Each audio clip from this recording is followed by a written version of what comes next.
Amigos que estão ligados aqui na TV Vitoriosa, obrigado pelo carinho da audiência. No ar, o Vitoriosa Debate. E o assunto de hoje sobre os caixas eletrônicos, as explosões que estão acontecendo, os ataques em Uberlândia e na região. A partir de agora, aqui na TV Vitoriosa.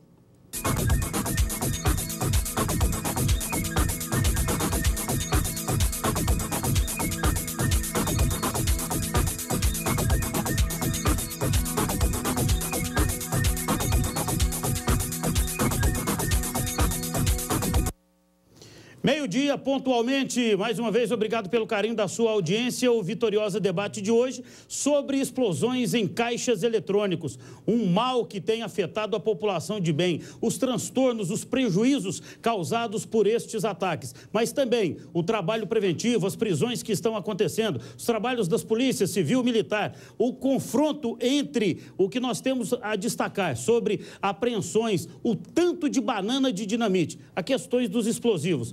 Um especialista do Exército ao vivo aqui comigo. E o Sindicato dos Vigilantes, como é que fica essa situação? Porque quando fala-se em banco, quando se fala em banco, fala de uma vigilância. Então, a partir de agora, eu quero apresentar os nossos convidados nesta tarde de hoje. Vocês estão vendo aqui o capitão Christian Souza, especialista em explosivos da unidade do 36º Batalhão. Inclusive, ele representa neste momento o coronel Rocha Lima, que é o comandante do 36. Quero apresentar também aqui comigo o capitão Miller Michalik, que representa o 9º Comando da Polícia Militar, o coronel Crovato, é claro, com todos os seus militares, e os trabalhos ostensivos que a Polícia Militar faz neste sentido de explosões de caixa. A Polícia Civil da mesma maneira também. Eu quero apresentar aqui a doutora Gabriela Garcia, e a doutora Gabriela inclusive fez um trabalho impressionante recentemente com as suas equipes, onde várias pessoas foram presas, foram detidas, acusadas destes crimes aqui na cidade. Então nós, inclusive, aqui ao longo da programação,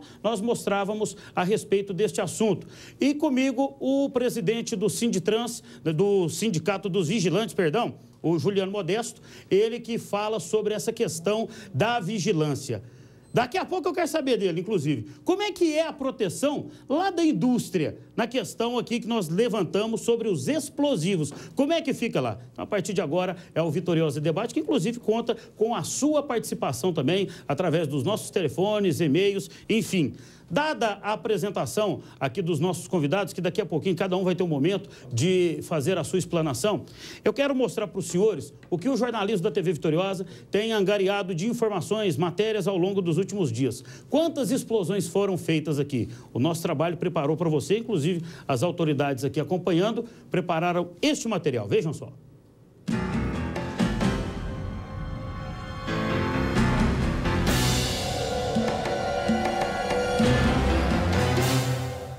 Caixas eletrônicos arrombados. No local, as marcas da ação dos bandidos.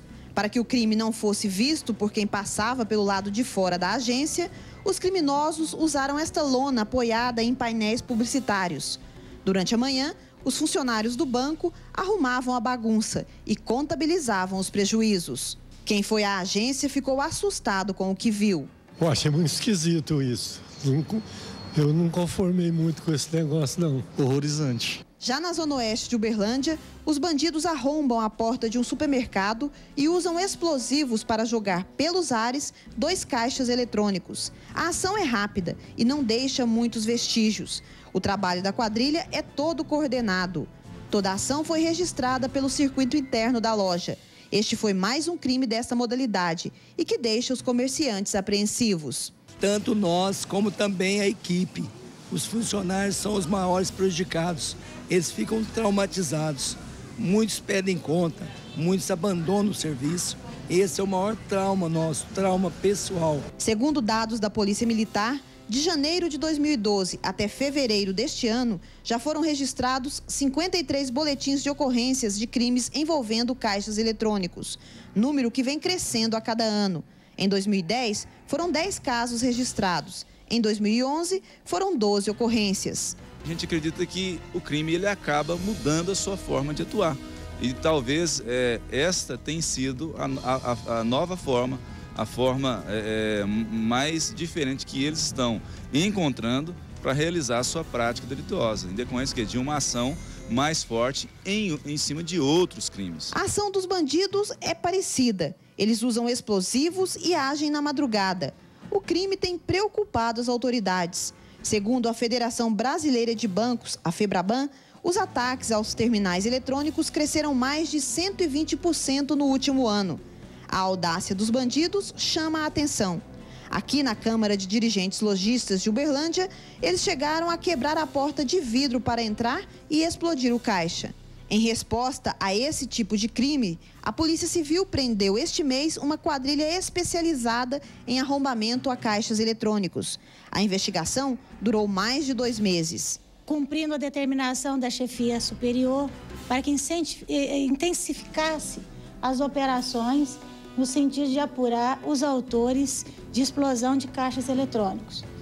Foi determinado ao 1º distrito, através da doutora Gabriela, que montasse uma operação no sentido de apurar a autoria desses crimes que ficaram muito concentradas no centro da cidade. Contamos com aproximadamente 30 policiais civis, mais o apoio aéreo, uma aeronave que foi disponibilizada pela Superintendência de Belo Horizonte, e logramos êxito em efetuar a prisão de 8 pessoas, mais uma menor, mais também explosivos, armas, tudo relacionado ao crime de explosão de caixas eletrônicos e também de furto de veículos. Sobre a segurança dos caixas que estão fora das agências, a FEBRABAN informou que é de responsabilidade da empresa. Em todo o país, há 46.500 terminais em estabelecimentos comerciais. E os ataques constantes, inclusive na madrugada, um ataque que aconteceu na cidade de Campina Verde, que nós estaremos informando ao longo da programação. São números que assustam. Mas do trabalho, vamos falar da parte ostensiva. Capitão Miller Michalik está aqui, como eu disse agora há pouco na apresentação, representando o Coronel Crovato. Capitão, é elogiável o trabalho de vocês, principalmente nessa questão, né? Essa interligação juntamente com a Polícia Civil. Mas dos trabalhos com tantas explosões assim, conta pra gente como é que está o trabalho da Polícia Militar. Uma boa tarde para o senhor. Boa tarde, André. Uma boa tarde à audiência do Vitorioso Debate. E é importante a gente demonstrar que a Polícia Militar hoje ela atua em 2 frentes distintas. Então nós temos, pelo dia, durante o dia, através da nossa PRABAN, nossa Patrulha de Repressão ao Roubo a Banco, onde nós trabalhamos com um trabalho de assessoria. Então, essa patrulha ela vai junto aos gerentes, às instituições, ela procura mobilizar para que o crime evite, a ocorrência desse delito. Como que é feito isso? Identificando possíveis vulnerabilidades, passando dicas de segurança, como, por exemplo, deixar a área dos caixas em local aceso, luzes acesas, que antigamente a gente não percebia. Isso não era uma constante dos bancos. Então, hoje a gente orienta que essa área ela seja iluminada com a presença de vigilantes, e, inclusive, com vigilância eletrônica, com sensor de presença, porque tudo isso auxilia na nossa antecipação. E, além disso, já há algum tempo, por ordem do comando da Polícia Militar, não só em Uberlândia, em todo o estado, no intuito de coibir esse tipo de ação delituosa, nós temos ordens de serviço específicas que determinam que as viaturas no período noturno, Sim. que são os horários de maior incidência, que essas viaturas elas façam um roteiro pré-determinado, então não é nada aleatório, okay. É algo pré-determinado, então ela participa à noite fiscalizando os possíveis locais.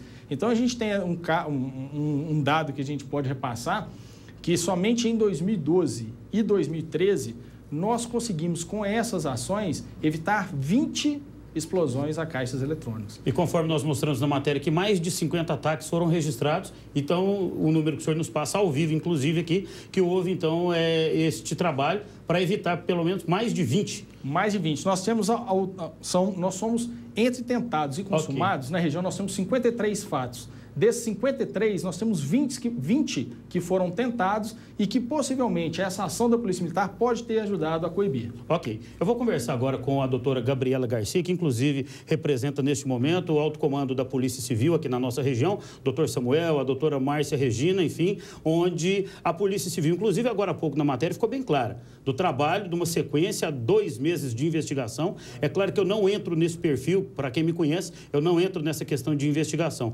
mas são números números positivos. E da mesma maneira, doutora Gabriela, que o capitão Miller Michalik falou, quero saber dos trabalhos da Polícia Civil. Tem obtido bastante êxito? Nós tivemos aqui a questão de prisões. Mas como é que está o êxito dessas investigações? Boa tarde para a senhora. Bem, boa tarde, André. Boa tarde a todos os telespectadores. Bem, André, nós temos feito um serviço de investigação bem detalhado, né, e obtivemos êxito no dia 14 desse mesmo mês em deflagrar a Operação TNT, que contou com a prisão de 8 envolvidos, né, uma quadrilha já especializada nesse tipo de delito. E dentro dessa operação, nós pudemos apurar a autoria de mais de 5 estouros de caixa eletrônico, todos relacionados a essa mesma formação. Então, as investigações ainda continuam, é a orientação da chefia da Polícia Civil que nós continuemos a investigar esse tipo de crime e novas informações estão sendo obtidas e nós estamos tentando também fechar ainda com novas apurações, acho que até o começo do próximo mês a gente consegue ter mais algum saldo positivo nesse sentido. Os números são aceitáveis aqui para a situação de Uberlândia, porque é claro que cada crime é uma violência, uma situação assim reprovável, mas da nossa situação, pelo tamanho de Uberlândia, isso em comparação ao Estado de Minas Gerais, que é claro que a senhora presta contas também ao Estado. Como é que está a nossa situação? É preocupante ou não, doutora? Olha, é claro que quando nós percebemos uma atuação constante nessa modalidade delitiva, a tendência da Polícia Civil é sempre atuar com uma investigação mais detalhada, mais objetiva, visando dar um resultado positivo para a sociedade. Okay. Porque, sem dúvida alguma, isso prejudica o cotidiano das pessoas, prejudica aqueles que se utilizam das agências bancárias no dia a dia da gente. Então, se nosso objetivo é realmente tentar fechar o máximo possível, porque a gente percebeu, inclusive, que essas quadrilhas, né, não é só uma quadrilha, né, a gente percebe mais pessoas envolvidas, mas eles têm um modus operandi específico que tem até levado essa orientação para outras cidades. Não tem fechado só em Uberlândia, mas outras regiões também já estão aplicando a mesma forma de atuação deles. Então, é importante a gente ter um fechamento, uma investigação bem detalhada, bem concisa, para poder responsabilizar esses indivíduos. Né? Daqui a pouco nós estaremos conversando com um especialista do Exército. Inclusive, eu quero agradecer mais uma vez ao comando da unidade do 36 aqui na cidade de Uberlândia. Vou conversar com o Juliano Modesto também. Mas das preocupações, doutora Gabriela e capitão Michalik, hoje, qual é o principal embate de vocês? Qual a maior situação que coloca para não fluir uma investigação? Por exemplo, o banco tem cedido para os senhores imagens, detalhes aí dessas quadrilhas que estão agindo? Ou é uma dificuldade? Porque o que eu entendo, o que eu acompanho aqui da área policial, e a gente é especializado nesse setor, é que os bancos travam toda e qualquer situação para que as polícias investiguem. Eu estou errado, capitão? Olha, realmente essa é uma tônica, isso é uma das críticas que realmente a gente faz. Nós, do comando da Polícia Militar, já reunimos com vários representantes de bancos e temos sim essa dificuldade. E até mesmo no local, a gente, pela orientação do comando, toda ocorrência envolvendo explosivo, o nosso grupamento do GAT, né, nosso esquadrão antibombas, comparece ao local. Que, aliás, é referência no estado do nosso grupamento aqui, né? Exatamente. Então, nós temos profissionais especializados, nós somos o 2º esquadrão antibombas do estado de Minas Gerais, também em Belo Horizonte, nós temos aqui, nós temos o pessoal altamente especializado. E o que é dificultado? Porque assim que chega no local, que ele depara com aquela situação, o esquadrão precisa ter noção do que aconteceu anteriormente. E por várias e várias vezes, o esquadrão chega ao local, solicita a visão das imagens, identificar, e é falado pelo banco que não pode, que tem que ser identificado em São Paulo, que por respeito, isso dificulta sim a atuação da Polícia Militar. Daqui a pouco, inclusive, o capitão Christian vai falar sobre isso. Nós estamos chegando, tá vendo só como é que vai afunilando a questão aí para o explosivo. Tem muita gente mexendo com explosivo e que não tem esse conhecimento. Então, daqui a pouquinho ele fala com a gente. Doutora, é a maior preocupação dos senhores, né, em relação à investigação, essa dificuldade que o banco impõe para os senhores? Sim, a gente tem tido também a mesma dificuldade narrada pela Polícia Militar, tem sido objeto de dificuldade na Polícia Civil também. Nós tivemos situações em que foram requisitadas as imagens, caráter de urgência, uma investigação em andamento muito séria, e essas imagens, só mediante alvará. Não que seja tão dificultoso a gente ter que fazer o pedido judicial, mas acaba que atrasa todo o andamento, enquanto você pode, de repente, numa operação dessa. Algumas imagens foram, assim, essenciais para a gente verificar trajes que as pessoas utilizaram lá na hora. Então, isso é essencial, imagens de veículos que estavam no momento do delito. É a colaboração, né? É a reciprocidade, né? E realmente a gente tem algumas dificuldades também com as agências bancárias nesse sentido. Ok.